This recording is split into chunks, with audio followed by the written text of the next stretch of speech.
नमस्कार साथियों, make future channel में आप सभी का स्वागत है। जैसा कि आप देख सकते हैं, अपने मोगेम्बो महाराज आज मास्क लगाकर घूम रहे हैं, बहुत डरे हुए हैं, शॉक में हैं क्योंकि कुछ न्यूज़ ही ऐसी आई है। तो देखिए, जैसा कि आपको मालूम होगा, आज एनवायरनमेंट को बचाने की, एनवायरनमेंट को प्रोटेक्ट करने की कवायद चल रही है, कॉप 27 हो रहा है। तो आपको मालूम होगा ये एनवायरनमेंट में खराबी कैसे आई। जैसे आपके स्वास्थ्य में जैसे सारे पार्ट कार्य कर रहे हैं, तो आप स्वस्थ हैं, लेकिन आपके स्वास्थ्य में कोई पार्ट खराब हो जाता है, तो आपको विकार आ जाता है। इसी तरीके से पर्यावरण में आपको मालूम है बहुत सारी गैसें होती हैं, उनका एक संतुलन बना होता है, लेकिन उसमें यदि विकार आ जाता है उसे वायु प्रदूषण कहा जाता है। ये मैंने आपको सरल शब्दों में बताया हूं। और ये वायु प्रदूषण कैसे हुआ, तो आपको मालूम होगा मानव ने अपने विकास के क्रम में, सुख के क्रम में, इतनी सारी नगरीकरण शहरीकरण के क्रम में क्या किया, बहुत सारी गैसों का क्या है संतुलन बिगाड़ दिया है, जिसके कारण वायु प्रदूषण हो रहा है। और मानव जब अपने दौड़ भाग में लगा था, लक्ष्य को प्राप्त करने में लगा था, तो उसने कभी नहीं सोचा होगा कि आने वाले समय में ये जो वायु प्रदूषण है उसके आने वाली पीढ़ी को या उसको इतना नेगेटिवली इंपैक्ट कर सकता है कि उसका जीवन खतरे में पड़ सकता है। आज की अपनी रिपोर्ट इसी बारे में चर्चा करती है। तो चलिए शुरू करते हैं। देखिए, तो आपको मालूम होगा जैसे अपना दिल्ली है, अपनी राजधानी है, वहाँ की एयर क्वालिटी दिन पे दिन गिरती जा रही है, पुअर कैटेगरी तक पहुँच गई है। अच्छा, ये पुअर कैटेगरी कैसे पता चलता है? तो जैसे आपको मालूम होगा कि आपके स्कूल में कौन फर्स्ट आया, कौन लास्ट आया, आपके कितने मार्क्स आए, आपके क्या परसेंटेज बने, ये आपके पेपर में, आपके रिपोर्ट कार्ड से तय होता है। उस रिपोर्ट कार्ड में बहुत सारे सब्जेक्ट्स होते हैं, इंडिकेटर्स होते हैं। उसी तरीके से किसी भी क्षेत्र का आपको यदि एयर क्वालिटी निकालनी है, तो वहाँ पे पहले बहुत सारी गैसों का क्या होता है, मेजरमेंट किया जाता है। उसके बाद उनको स्कोर दिया जाता है, जो कि आप देख सकते हैं। यदि 0 से 50 के बीच में आपका AQI है, तो आपकी एयर क्वालिटी गुड है, और जबकि 300 से 500 के बीच में है, तो आपकी एयर क्वालिटी हजार्डियस है। तो इसलिए AQI के आधार पर कैलकुलेशन किया जाता है। उसके बाद किसी भी क्षेत्र को पुअर एंड गुड इस तरीके के इंडिकेटर्स प्रदान किए जाते हैं। तो अब दिल्ली की जो एयर क्वालिटी है वो दिन पे दिन गिर रही है। तो वहां पे डॉक्टर्स का, विशेषज्ञों का कहना है कि जो मदर्स प्रेग्नेंट हैं, जिनके अभी बेबीज होने वाले हैं, उनको ज्यादा से ज्यादा इंडोर रहना चाहिए, घर में रहना चाहिए, क्योंकि यदि वो एयर पॉल्यूशन के कांटेक्ट में आएंगे तो उनके बेबी पे नेगेटिव इंपैक्ट पड़ सकता है। क्या क्या उनके बेबी को बीमारी हो सकती, आइए आप देखकर चौंक जाएंगे। तो देखिए, सबसे पहले आप यहाँ देख सकते हैं WHO ने भी क्या किया है, ऑल्सो कॉशन्ड, ये एडवाइजरी जारी की है कि जब एयर पॉल्यूशन होता है बहुत बड़े लेवल पे, तो pregnant women, older adults, under 5 year children जो होते हैं, उनके हेल्थ को और उनको बहुत ज्यादा रिस्क होता है, जिसके कारण उनको क्या इससे बचने की जरूरत है। चलिए आगे देखते हैं। देखिए, तो जैसा मैंने आपको बताया कि जो नॉर्मल वुमेन्स हैं उनके कंपैरिजन में जो प्रेग्नेंट वुमेन है, यदि वो एक्सेसिव एयर पॉल्यूशन के एक्सपोजर में आती हैं, तो उनका जो चिल्ड्रन है आने वाला, उसको ऑटिज्म हो सकता है। ऑटिज्म एक ऐसी बीमारी है जिसमें आप देखते होंगे कि जो बच्चे हैं वो सोशल इंटरेक्शन में उनका डेवलपमेंट प्रॉपर नहीं हो पाता, वो सोशल तरीके से अपनी स्पीच देने में डिले करते हैं, उनको नॉर्मली स्लीप में प्रॉब्लम आती है, इस तरीके की अनेकों नेगेटिव इंपैक्ट उनको होते हैं। तो आने वाली पीढ़ी ऑटिज्म से न ग्रसित हो जाए, एयर पॉल्यूशन का ये भी नेगेटिव इंपैक्ट है।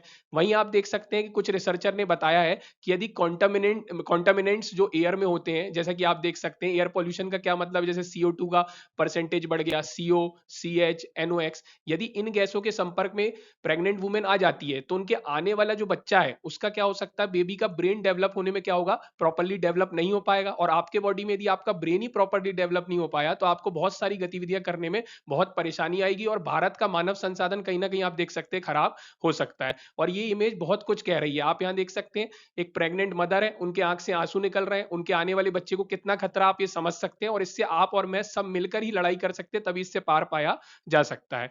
अपन आगे देखते हैं और कौन कौन सी बीमारियां ग्रसित कर सकती हैं। तो देखिए, अस्थमा, आपको मालूम होगा अस्थमा बढ़ सकता है एयर पॉल्यूशन के कारण। लो बर्थ वेट के वे भी हो सकते हैं जिनका वजन कम हो। और आप प्री टर्म बर्थ हो सकता है, प्री टर्म बर्थ मतलब समय से पहले बच्चा क्या होना है, उनका बॉर्न हो जाना है। इससे क्या है, यदि बॉडी प्रॉपर्ली डेवलप नहीं होगी, तो आने वाले समय में उसको और ज्यादा क्या नेगेटिव इंपैक्ट हो सकते हैं।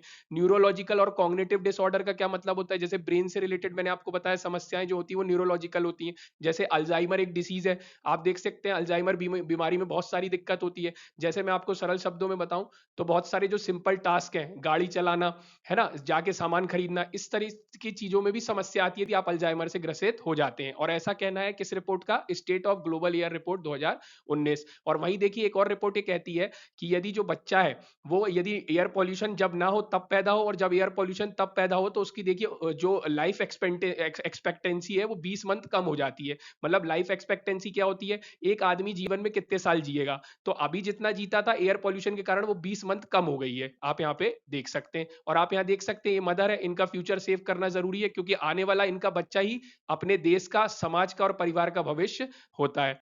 अब अपन आगे बात करते हैं, तो फिर एडवाइजरी जारी की है इन समस्या की, तो इनको रोका भी जाना चाहिए। तो ये बताया गया है जो भी प्रेग्नेंट वुमेन है पहले तो वो बाहर ना निकले, और यदि वो बाहर निकलना चाहती है तो N95 मास्क लगाकर निकले, क्योंकि इससे ये हो सकता है कि उनको जितनी समस्या हो सकती है उससे कम होगी। लेकिन इनने ये बोला है कि जो प्रेग्नेंट वुमेन है बहुत ज्यादा रिस्क पे है यदि वो ऐसे एनवायरमेंट में बाहर आती हैं। और अपन बात करते हैं आगे, तो आपको जैसे मैंने बताया प्री टर्म लेबर हो सकता है ना, risk of low birth weight, ये सब मैंने आपको बता दिया। जो उनका बच्चा है उसको अंडर डेवलप्ड लंग्स हो सकता है, फर्टाइल कंडीशंस हो सकती है, बहुत सारी बीमारियां हैं जिनसे अपने आने वाला भविष्य ग्रसित हो सकता है। अब अपन बात करते हैं आगे, तो जैसा मैंने देखिए एयर पॉल्यूशन को साइलेंट किलर कहा जाता है। देखिए आप अपन ने विकास के क्रम में इतना ज्यादा विकास कर लिया कि आज अपन साइलेंट किलर के बीच में फंस गए हैं, और कहीं ना कहीं इसके टॉक्सिसिटी लेवल में दिल्ली के इतना ज्यादा एयर पॉल्यूशन हो चुका है कि आज प्रेग्नेंट वुमेन और बच्चे कोई भी सुरक्षित नहीं है। और आपको मालूम होगा जैसे एयर पॉल्यूशन के आप कांटेक्ट में आ भी जाते हैं तो उसके जो इफेक्ट है वो इमीडिएट नहीं दिखते हैं, वो लॉन्ग टर्म में दिखते हैं, उसके लॉन्ग टर्म इफेक्ट्स हैं। और unborn babies are not left in unaffected, मतलब जो अभी आया भी नहीं है वो भी इससे क्या है, बच नहीं सकता है। आप देख सकते हैं कि अपना भविष्य कितना खतरे में। वहीं आप देख सकते हैं जो महिलाएं यदि वो इस एयर पॉल्यूशन के कांटेक्ट में आएंगी, इनहेल करेंगी उसको, जो अपने टॉक्सिक सब्सटेंस है, तो वो अंदर जाएंगे उनके, तो बेबी के एनवायरमेंट जो जिसमें वो सर्वाइव करता है उस पर नेगेटिव इंपैक्ट पड़ेगा। तो इस तरीके के अनगिनत क्या है नेगेटिव इंपैक्ट है। इससे बचने के लिए कुछ ही उपाय किए जा सकते हैं। अंतरराष्ट्रीय स्तर पर आप देख रहे हैं COP27 चल रहा है, पूरा विश्व मिलकर इससे लड़ने की कोशिश कर रहा है। उसी तरीके से अपन को अपने लेवल पर भी लड़ाई करनी पड़ेगी। जैसे आप देख सकते हैं हाउस होल्ड में जो कुकिंग की जाती है उसमें क्लीनर फ्यूल का यूज किया जाए, है ना। जब थ्रेश को बर्निंग किया जा रहा है, रिड्यूस किया जाए थ्रेश बर्निंग को, क्लीनर इंडस्ट्रियल टेक्नोलॉजी को अपनाया जाए। जैसे आप देखते हैं आज व्हीकल में ई व्हीकल, हाइब्रिड व्हीकल का कॉन्सेप्ट आ रहा है ना। फ्यूल में हाइड्रोजन का उपयोग करने के भारत सरकार क्या कर रही है, नेशनल हाइड्रोजन मिशन को अपना रही है। एग्रीकल्चर बर्निंग, आप देख सकते हैं दिल्ली में एयर पॉल्यूशन का एक सबसे बड़ा कारण है हरियाणा आसपास के क्षेत्र में कृषि की जो रेसिडुअल बच जाता है उसको जलाने से होता है। तो इस तरीके के आपको मेरे को सबको मिलकर लड़ना पड़ेगा, तभी अपन अपने आने वाली पीढ़ी को बचा सकते हैं, सतत विकास कर सकते हैं। और जीवन से बढ़कर कुछ भी नहीं होता, तो मानव जीवन को, हानि को हर एक तरीके से बचाया जाना चाहिए। आई होप आपको वीडियो पसंद आया होगा और मोगेम्बो महाराज भी खुश हो गए। और मोगेम्बो महाराज आपसे गुस्सा है, आप हमारे चैनल को ज्यादा से ज्यादा सब्सक्राइब कीजिए। Thank you, thanks for watching.